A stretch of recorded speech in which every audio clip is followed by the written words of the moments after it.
Welcome back to the grim darkness of the 41st millennium. I'm Inquisitor Temperance Price, keeper of the Inquisition's Black Library, and this is the third volume in a report on the Valentyne Heresy, an actual play podcast set in the Genesis adaptation of Warhammer 40,000's Dark Heresy RPG.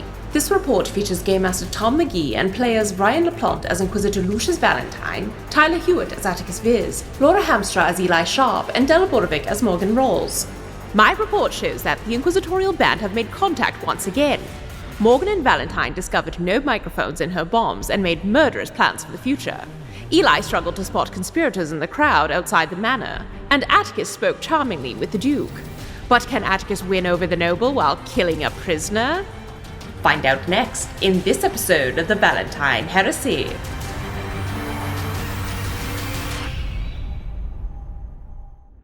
From the Lizardman Letter. Despite a disappointing lack of papier-mâché, it would seem instead there is a rather deadly spectacle coming up. But this does beg the question, darlings, who exactly are we as a society if the best we can think to do at a party is to simply shoot someone in a maze? We shall have to see if perhaps the Duke has something slightly more interesting in store, won't we? The party's in full swing. Birno has announced that it is time for the main event, and Attikus, this means that you have to make good on the promise made to the king to go hunting, and more importantly, to help Duke Wixthrop make his very first kill. You've had an interesting, somewhat fraught conversation with him about this.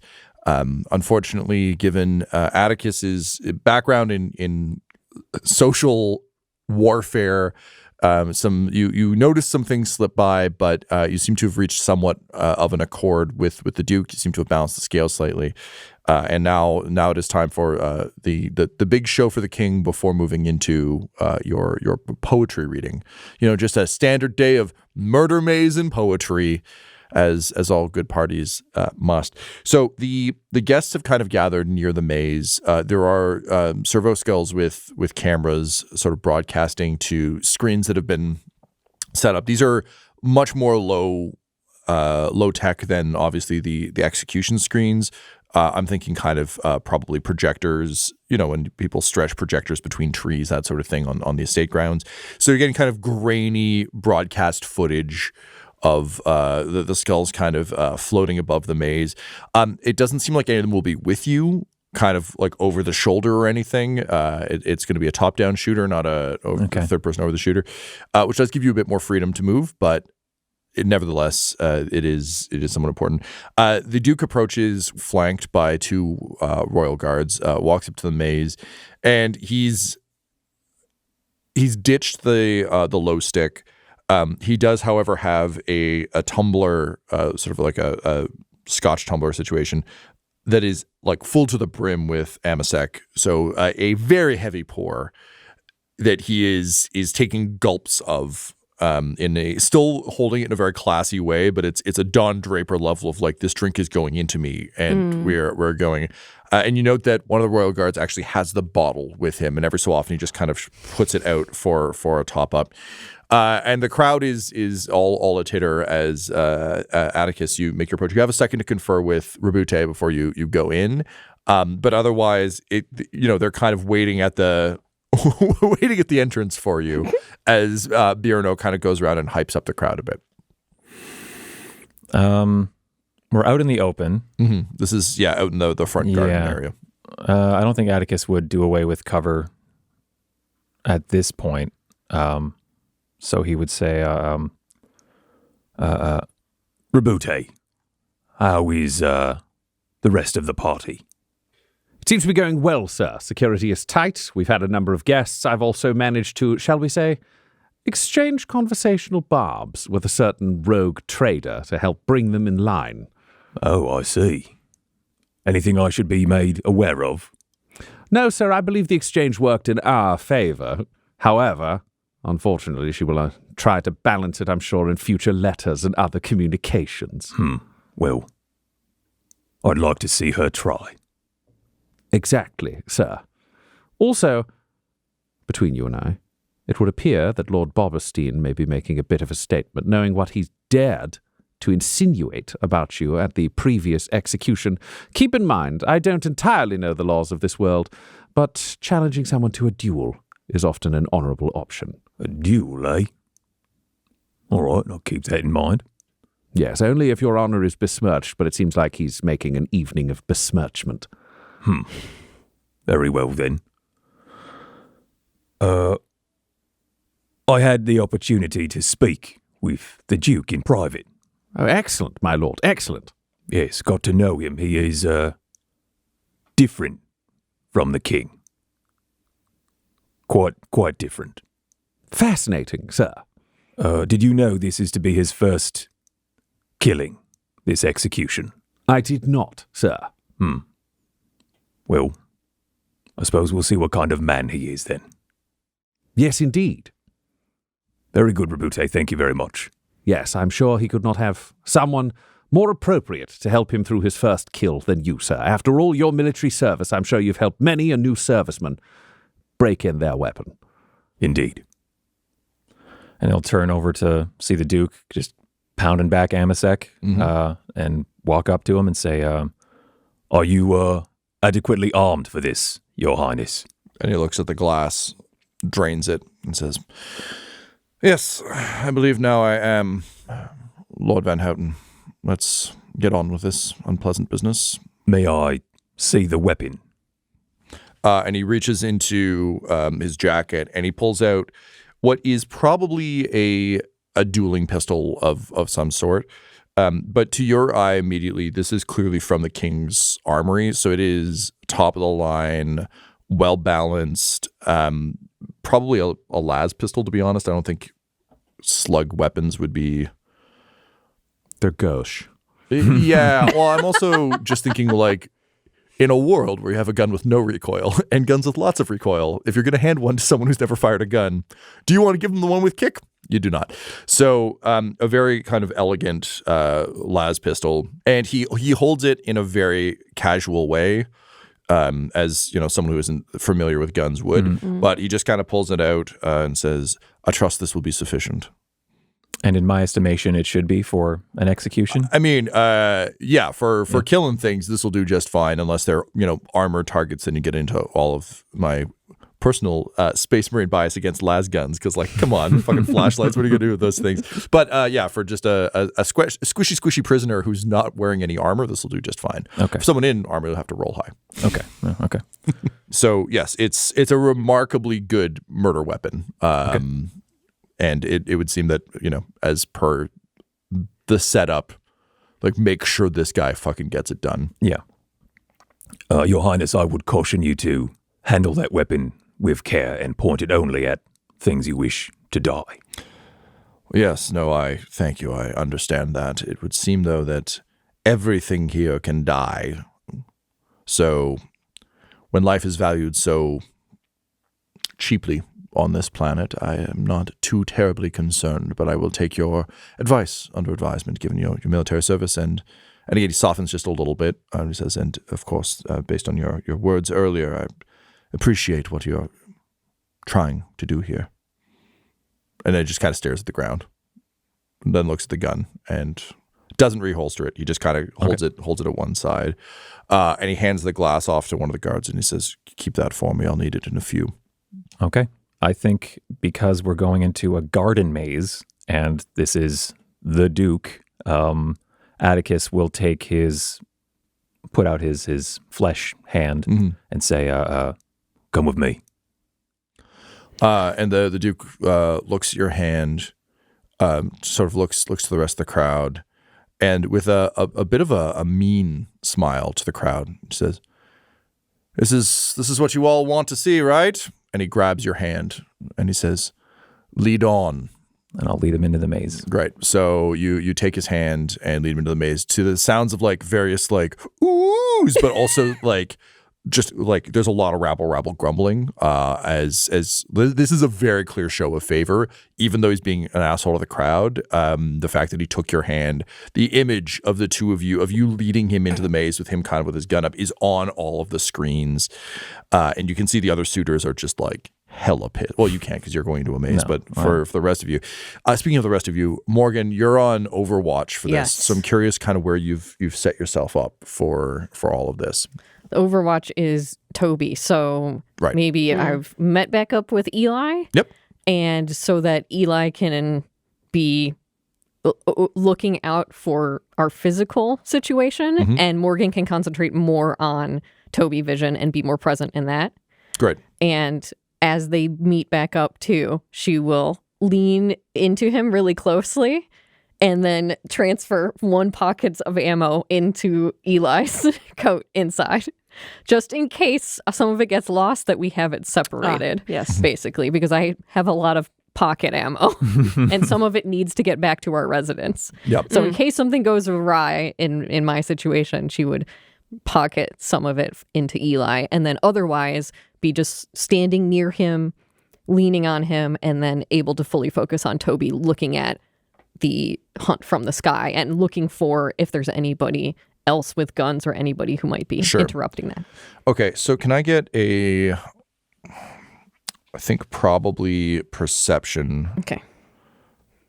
from you, Morgan. We'll say difficulty of 2 because you've got Eli and Toby, Right. and everyone is grouped up. This is unlike sort of Eli, what you were struggling with earlier, where there's just everyone's milling about. Now it's very much a crowd outside a maze watching screens. So you've got everyone facing one direction, which is very, very convenient. Okay.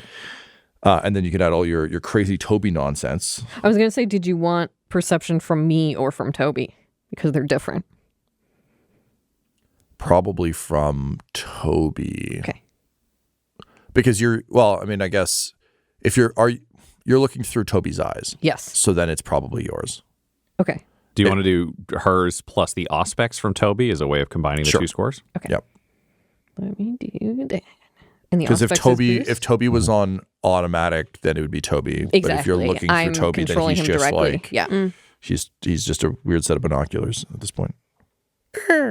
Yeah, auspex will add 2 boost. 2 boost. Okay, great. And that, I think, is that. So I'm going to roll it. See what happens. Go for it. 1 success and 5 advantages. Hell yeah. Also, we had a couple of advantage past 4 that we forgot to apply to those boost rather. So boost. yeah, so we'll add those to the next Yeah, you the can next pass roll. those forward. And if you want to pass your advantage forward as well, Del, you can do that. Yeah, that sounds good. So there's just 4 floating. There's more eyes out for people. 4 floating boost. Yep. Cool. Okay. So Morgan, what you get from this is I think the most important thing you see is the 2 Royal Guard basically like letting the prisoner into the maze from the back. There's a variety of sort of secret doors into this that are just like fake hedges on a hinge that you can enter and exit. The goal, of course, with this isn't that it actually traps you. It's meant to be a delightful amusement that security guard from like 1,000 episodes ago deeply loved. Yes. But it's meant to be an amusement. So it's not like if you get trapped in the maze, you're stuck there forever. Royals are meant to like go in there and presumably like share a kiss out of the limelight, Bridgerton style. So there's a lot of ways in and out, and you can see that the guard are obviously aware of this. They've also done aerial stuff. So you can kind of see through Toby where the prisoner has been let in and where the Duke and Attikus are. From this height, you can see that the prisoner is wearing the equivalent of almost being like tarred and feathered, like it's garb that was once whatever like garb this person would have worn kind of out in the society, but it's been kind of shredded to ribbons and made to look very ragged, and it's a very clear show of like you done fucked up. And they have a large kind of purity seal style situation going on their chest with a ribbon hanging down that just says traitor in large letters.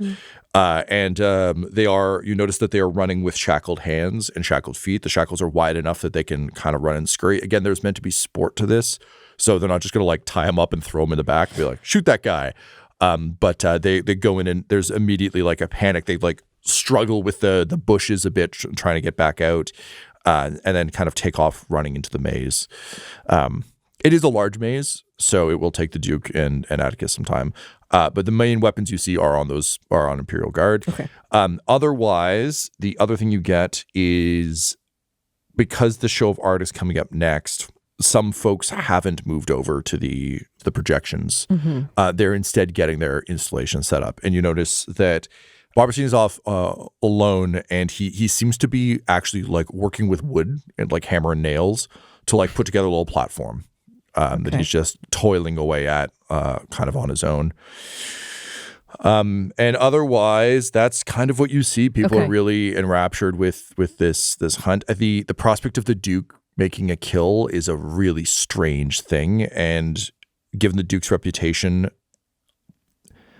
there seems to be, the crowd really is kind of split on, is he going to do it or not? And also it's a chance to see theoretically a vaguely intimate moment between a competitor and the Duke. So it's good viewing.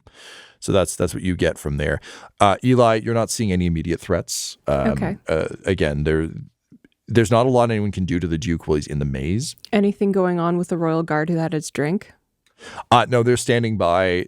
You recognize, this would be very frustrating. I'm just watching out for poisoning and shit. Oh, yeah, that's a good call. Yeah, you recognize frustrated military people having to put up with a dignitary, which you would have seen on the ship a lot. So no, they're standing.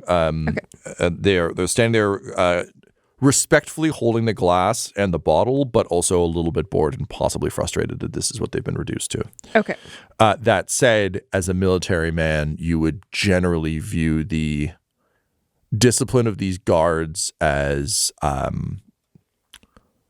lacking, in that, from what you've seen, because they have absolute authority, there's a bit of a laziness compared to like proper military discipline. Of just like they kind of feel untouchable, so they're not saying they're at attention holding things. They're not as vigilant as you would I would want them to be. Yeah. Okay. They're not naval armsmen, no matter how much they try.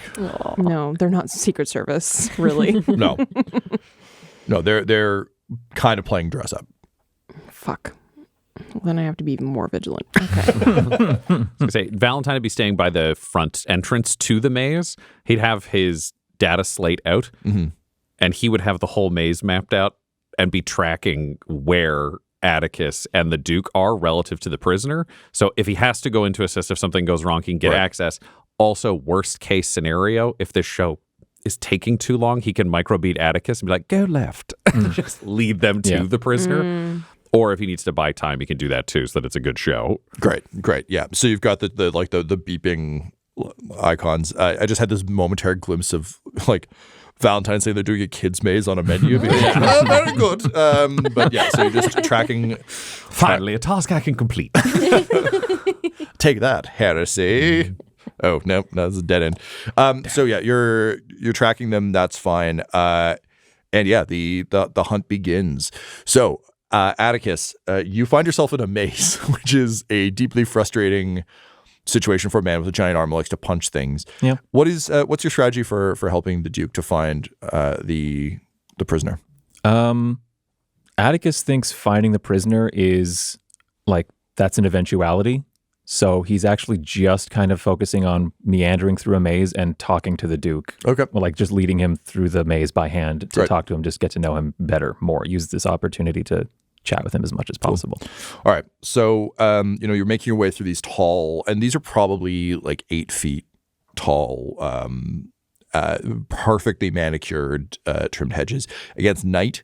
So it's very kind of dim light in here. You can see the occasional servo skull fly by above you, kind of keeping an eye on things. And the Duke, still kind of holding the pistol and holding your hand, says, "So, Lord Van Houten, you returned from space to reclaim your family's legacy here on Greybridge.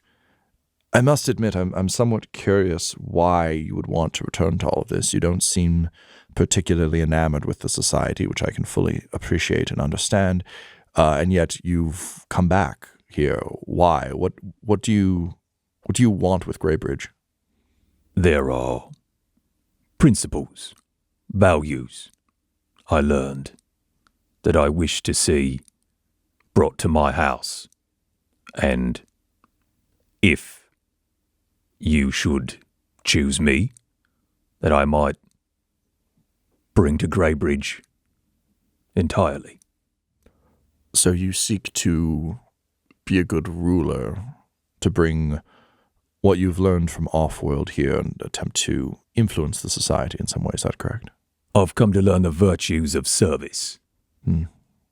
And tell me, why Greybridge, though? It would seem that serving in the Emperor's army is a somewhat more direct way to ensure that those principles and values are seen on a global scale, as opposed to returning to some admittedly backwater planet where nobles play at their little games.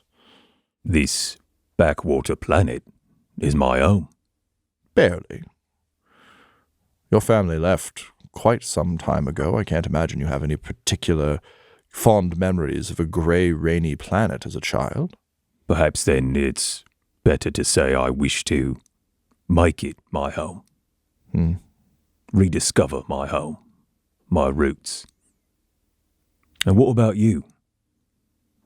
What are your designs for this world when you become the king? I never thought I would, to be honest, as you go around a corner. Yeah. And you can hear scrabbling kind of through the trees, but you're still a ways away. Valentyne, you're watching, and the dots are slowly converging, largely because the prisoner is inadvertently driving themselves deeper into the maze as mazes go. Perfect. Switches over to the Sudoku. Yeah. So I hate puzzles. They feel like work. Eugene just beeps sadly over your shoulder. So you lead him kind of deeper into the maze, and he says, I always expected that my uncle would sire an heir. He certainly has enough people he sleeps with in the harem. I'm not sure if you're aware, there's a harem in the Cloud Palace of all manner of folks that my uncle has seen fit to employ for his various appetites. And yet there is none. I'd, to be quite honest, dreamed of doing something similar to what you did. Go off-world, seek my fortune elsewhere in the galaxy, be away from this place. It didn't occur to me that one would ever choose to return, but perhaps if I saw more of the other worlds, then I could make that determination, decide whether or not this place was worth saving.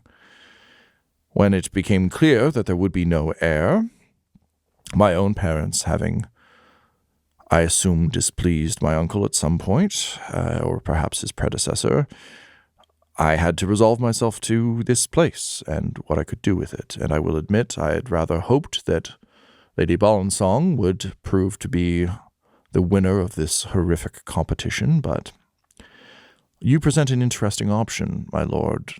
Someone who chooses Greybridge rather than just expects it is novel. Makes me reconsider my own position here somewhat. I'll fuck it. I'll give his hand a squeeze. I'll squeeze his hand at that. It explodes. I'm kidding. I'm kidding. It's not with the robot I got arm. the danger one out in front of me. Yeah, of course. And I'll turn to him and say, It is quite dangerous outside of Greybridge for one such as yourself. And I learned the lessons that I have now at great peril. If you would wish it,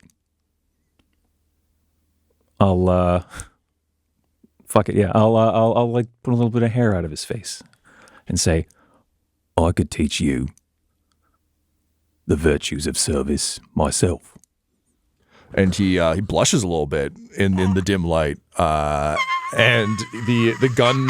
He almost forgets that he's holding a gun and realizes that it breaks the moment a little bit. But he's definitely a little flustered, and he says, "That is perhaps more than I could have expected from all of this." And he kind of gives you've used your hand to thing. So he puts his hand against your elbow as you're kind of brushing the hair out of his face, and he says, it is rare on a planet such as this that anyone finds any true affection or feeling. It is about appearance. It is about status. It is often about breeding. But here you are, a rough off-worlder who has found their way here and who speaks of virtue and principles and values and of trying to take a place that, to be quite honest, I'd almost given up on and turn it into something better. But yes, my lord, I think I might like that very, very much. And he leans in to kiss you and then goes, "Oh, shit," and pushes you out of the way as the prisoner runs around the corner, manacles and shackles clanking, and begins to rush towards you. Meanwhile, outside, so... It's the sound Toby makes. Yes. Yeah. Sails by. My God. So, Morgan, you are still observing things from on high. You can see the situation beginning to unfold in the maze. There is huge consternation. You can see some nobles literally pushing their art over in frustration, just that, like, clearly, like, the Duke is making his decision right fucking now. So there's a bit of that. But Valentyne had warned you to keep an eye on Versailles and Kyros. Yes. And you can see that there's a small group of kind of the more favored suitors. Normally this would have included Boberstein, but he's off doing his passion project. But you see that Versailles, Kyros, and there's like a couple others standing nearby. There's like a woman with just like too many braids, just so many braids, who is double fisting Amasek very angrily and making kind of snarky comments, but seems to be one of those drunks who is just kind of so out of it that she might as well not be there. And there's a couple of other suitors standing near her, but a little bit away from Versailles and Kyros. They're not like loading guns or anything, but given that you are on suitor watch, TM, would you instruct Toby to look at that? Would that draw your attention? What would you do? Yeah, if everything in the maze looks like it's locked down and I know where those guards are, I think then it's widening what I'm looking at, because it's like, all right, if everyone close by there is okay, then I will widen my search and look at other people, whether that's people coming in from outside somewhere and the other suitors. I'm just trying to keep an eye on anyone who could interrupt this or try to shoot the Duke. It's a good old-fashioned Duke shoot. We don't want a Duke shoot. Can I get a streetwise from you, please? Sure. Everybody remembers their favorite game, Duke Hunt. Game of Super Mario Brothers. It was so weird that dog could lift a whole man up out of the... That's one of those angry French rebels pops up in the corner and goes... That's right. He laughs at you every time you miss. Yeah. It's pretty incredible that they sold a guillotine peripheral for NES. That was really ahead of its time. You know, you just have to slink it down. Yeah. All right. So difficulty of... Vive la France. Difficulty of...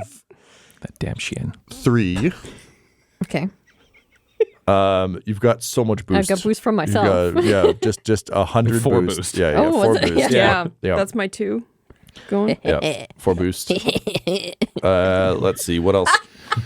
I think a setback for being at distance. Okay. And I think that's it. All right. We're going to make it happen. Here we go. 1 success and 5 advantages. Exactly the same as last time. Holy shit. Hell yeah. This is the Toby roll today. Yeah, truly. Toby provides. Okay. So you've spent enough time being worried about conspiracies, being engaged in conspiracy, and also working in a bar to recognize when two people are having a we're not talking to each other conversation. So they're standing close enough to each other that it's clear they're kind of doing the lean over and kind of talk out the side of your mouth thing, but are very clearly in conversation. And given the overall vibe of that group, it could be read as we're all snarky about the Duke, but you're picking up on, again, Morgan, you spent a lot of time observing people. You're picking up on more than that. With your success, I think I can probably just give you this. You're getting the equivalent of what you would see in a bar as almost a domestic argument. There's just something about the body language and kind of the terse. You can see on their faces the way they're kind of like leaning over. There's just a deep familiarity, and it's basically like, again, you've seen this over drinks at bars the entire time that you guys ran that bar. Right. So a very terse words and closeness, particularly for two people who just had like an open slap situation not too long ago. But that's what you get with Toby. Great. Is Venomblight's servitor anywhere nearby? Yes, Venomblight's servitor would be with like over Venomblight's shoulder, Right. but he's had like Venomblight's had to join the crowd. He's not in. He's having a hard time because like theoretically he would be the one orchestrating all this, but he actively is like, no, you're gonna fail. And now like the party's actually kind of a success. So he's very angry there. But yeah, if you wanted to make your way over to get within. The server would be nearby. Right. But again, I it's just a crowd want to get situation. within hearing range. I'm going to Sure. walk Eli over there and turn to Eli as we're moving away and talk as if I'm talking to Eli, but try to make sure it's in earshot of that servitor and just... Can you believe it? It seems like Versailles and Kuros are having a spat. It seems like there is something going on between them right now. They're not even paying attention to the glorious hunt that is going on right now. Can you believe that? Well, do you think it's a personal matter or perhaps something more nefarious? That is a very good question, Clarence. Perhaps we should get a little closer and see if we can overhear a thing or two. This way, my lady. I want to give full props to Clarence / Eli for picking up what Morgan was putting down there. Yeah. So the two of you begin He to... knows when she's acting. Yeah. I'm just impressed that great. like Eli picked the right words. And wasn't just like, should we tell a special friend about it? Yeah. You mean those are the killers, Lizzo Lizardman? Dang, I bet that you would be a nailed it. thing. Yeah. So well done. All right. rocked it. So you start to shuffle your way over there, and I think as you pass the servitor, there's no reaction from the servitor. However, you do see one of the servo skulls that's flying around just twitch and turn towards Venomblight, or towards Kuros and Versailles.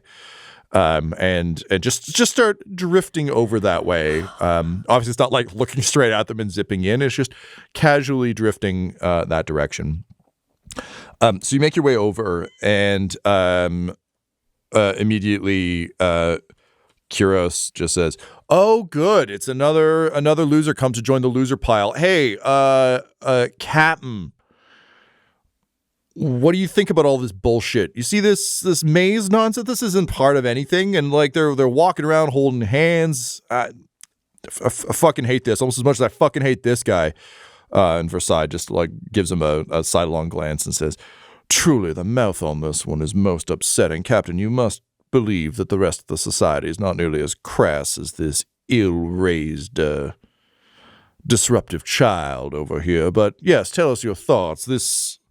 It would seem that your old friend, cum nemesis, is getting rather close with the Duke, and we're all rather pissed about it." And the drunk lady's like, "Yeah, we're really pissed about it, and I think you should go tell them to go fuck themselves, because they'll listen to you. What's with your dress? You look old." Yes, it does seem that there are lots of complications that have been thrown into this celestial season, but it does not look well on anyone to be bitter when there's romance in the air. And the drunk lady's like, "Wait, oh my God, maybe you're right. Have we just become too jaded in our own pursuit?" And immediately Kuros just shoves her into a bush. Jesus. And he says, "Okay, yeah, all right, when love is in the air. Look at you. For a rogue trader, you got an awful soft spot for the mushy stuff, huh? Maybe that's because no one's tried to fucking kill you yet, unlike some of us." And he like gestures broadly between him and Versailles, and then also at the Balansong estate, says, "And successfully in some cases. Also, hey, is it true?" And he leans over, and you can just smell the Amasek like wafting off of him. Like, "Is it true that you're are you in like, are you in Voidstain like a thing? Because I've been watching my lizard little letter, and it seems that maybe you guys, have you made out with that face? A lady such as myself does not tell, at least not in public company like this. I mean, we can fucking walk over there. I gotta know, man. Is it like kissing a sandwich? Like, what is it like to be so desperate that you? Eli like stiffens at this like forward inappropriate conversation coming from this person. Just the sense. What is it like to be so desperate you kiss a sandwich? Is just in my brain. Sorry. Back to the scene. Back to the scene. It's good. Lord Kyros, Nah. am I hearing that you are both jealous of Lord Van Houten and myself? Oh shit. Let's do a post check. That is some social damage. That's a good swing. Fucking hell. Good swing. All right. We all know how much you love sandwiches. Yeah.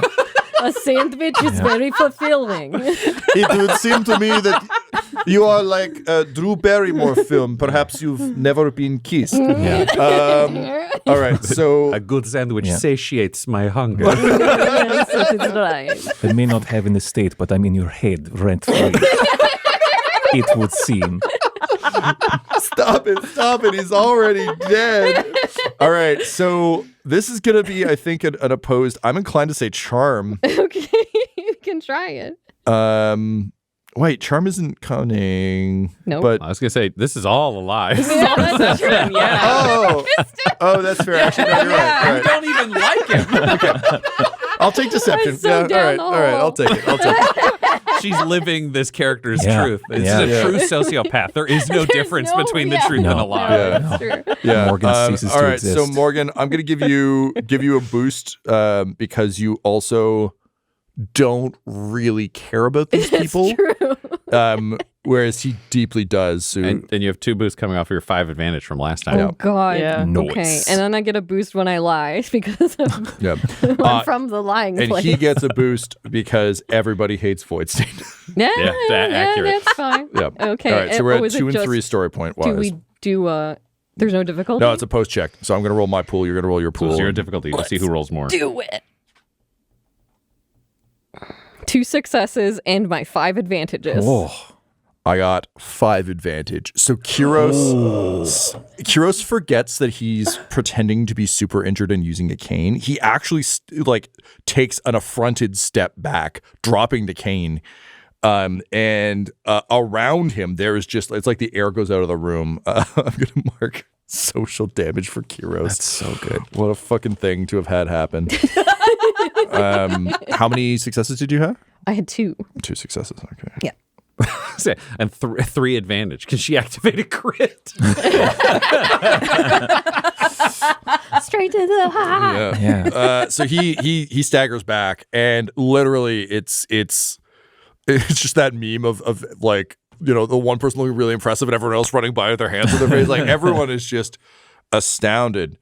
And Morgan will, when he does a reaction like that, she will lean down, pick up his cane, hand it back to him. Be very careful, Lord Kyros. You're so very injured. and like the crowd is turning. The drunk lady stumbles out of the bush and is like, "Oh shit!" And slowly everyone starts to step away from Kyros. And Even Versailles? Oh yeah, Versailles takes a sip of his drink and just says, "My word, what a thrashing!" And he is legitimately very injured, so he's gonna like kind of carefully make his way away. But yeah, Kyros is just standing there, shirtless, with his own face tattooed on his chest, God, holding the cane. He hasn't remembered to put it down yet, and just staring daggers at you. And he says, "You'll regret this, rogue traitor. You enjoy your." And I just turns. God Morgan was damn. gonna start to say something, but it's like, oh no, he's just walking away. oh yeah, And Eli scoffs. It is. Oh no! Got one more point of damage. when the servant scoffs on your way out. That's weak. The crowd parts around him like he's infectious, and he just kind of like goes back over to his own house staff, who are standing there like all the support staff when like a team loses, and there's just like all like the assistant coaches and the trainers and everyone else, and they're all just standing there having had no effect on anything, just being like, oh, we fucking lost today. So there's just a bit of that where they're all aghast at how bad, because they were all riding a high from like, look at the big stupid picture we made, fuck you, and now they're just like, oh shit. And Morgan, as you stand there, you just hear the sound of like a soundbite of recorded applause playing from the servo skull as it just drifts past you and away. Looks like the Duke isn't the only one committing a murder today. All right. So back in the maze, Attikus, the Duke has pulled you to one side as the prisoner just runs, and you can tell he's one of the guys that you dragged out of the maze. And he's basically running kind of like with his fists up. He's pulled the chain taut, and it's very clearly a bad attempt at a garrote kind of situation.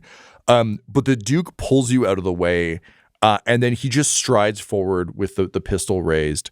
And you hear him say, just as he steps past you, "We must do what we must." And he just starts offloading the pistol into this guy. And he's not great at this, so it like wings him in the shoulder first. But it's like he just basically, like, it's not a clip, so he can't really empty it. But he is just draining the battery on this as he just blasts this guy in the chest, the head.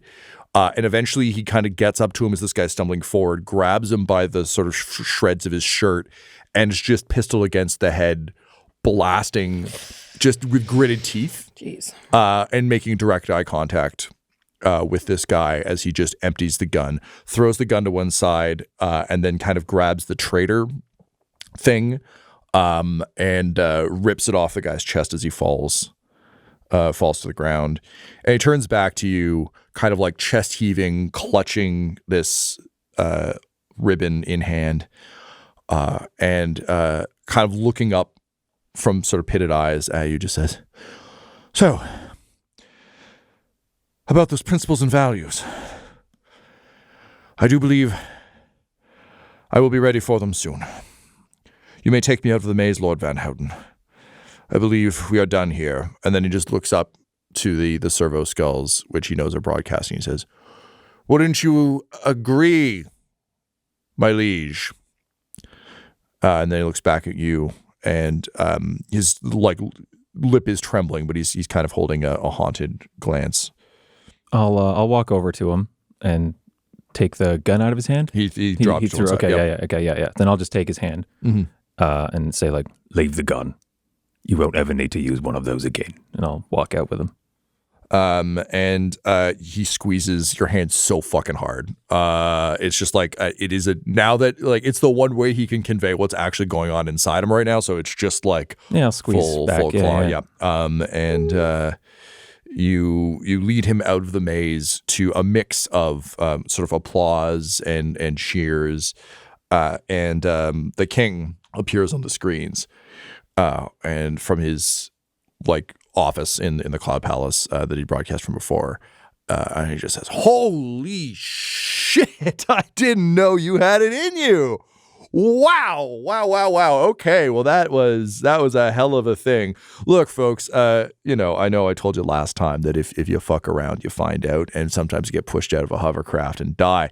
And I got to tell you, I was a little bit worried here that my little nephew wouldn't have the heart of steel required to keep our beautiful society running. But did you see how he put down a threat to everything we've built here? The vindictive way he ended that man's life. That is absolutely incredible. Folks, I thought about just having that guy executed, and I gotta say, that would have been a huge loss. So enjoy the rest of the party. I think we probably know who's getting announced tomorrow. Wink. But, all of you put a lot of time and effort into your fucking whatevers. So show them off. Show us what you've got. Who knows? Maybe you can impress some other kind of pointless person at roughly your level, and maybe you can find love that way. Also, I would like to just give a quick shout out to Captain Rawls Varn, who I think also did commit a murder tonight. I don't know what you said. I'm looking forward to hearing about it in the letter, but Kyros, fucking do better, man. Jesus and the Christ. screens cut out to Kyros just yelling, "Fuck!" from across the space, and Bjorno just kind of raises a glass and says, "Well, you heard the king, so I guess it's time to get on with the show of art, folks. Let's get to it. Attikus, time to read your poem." This episode of the Valentyne Heresy features the voices of players Brian LaPlante, Tyler Hewitt, Laura Hamstra, and Del Borovic, alongside Game Master Tom McGee. This episode was edited and mixed by Laura Hamstra, and the Valentyne Heresy's artwork was created by Del Borovic at delborovic.com. That's DELBOROVIC. Our theme song is The Hordes by Megan McDuffie, and our ad breaks use the tracks No Control and Chiefs by Jazzar, JAHZZAR. All of their music is available at freemusicarchive.org. For all things Dum Dums and Dice, including merchandise and how to join our Patreon, you can visit dumdumdice.com or find us on social media at dumdumdice. That's DUMBDICE. Ave Imperator, and death to all the heretics. Dum Dums and Dice has to give a special thank you to the supreme beings of our Patreon at this time: Christopher Little, George Dolby, Richard Cranium, Gavin and Abby McDonald, Logan, Fire Unfriendly, Grandma Likes D&D, Alan, Stabby Stranger, Glitch Trick, Flynn1138, Alarain Okapi, Schrodinger's Pepper, Guy Edwards, Madre de Gatos, Lady Maiden, Garbo Ape, Locke, Sam Schaefer, Waffle Marine, Dagger Rain, Rob L, Dia De Los Hoodless, Squishy Werewolf, Remy Funky Head, Nomad, the Wise Paladin of the Badlands, Accent Therapeutic Services in Florence, Kentucky, Lael, Shulzari, The Long Family, Jordan Oliver, Richard Wright, Brittany Fenwick, Alex Parr, Old Man Mojo, Dragonfly, The Body Barrelers, Megan Werner, A Man Out of Time, Curtis at FingerTechRobotics.com, Panda24NN, Shendra D, Your Homeboy Bones, and Jill and Noel LaPlante. If you want your name to be added to this list, you can join our Patreon too at patreon.com/dumdumdice. Thanks to them, and a little bit of thanks to you.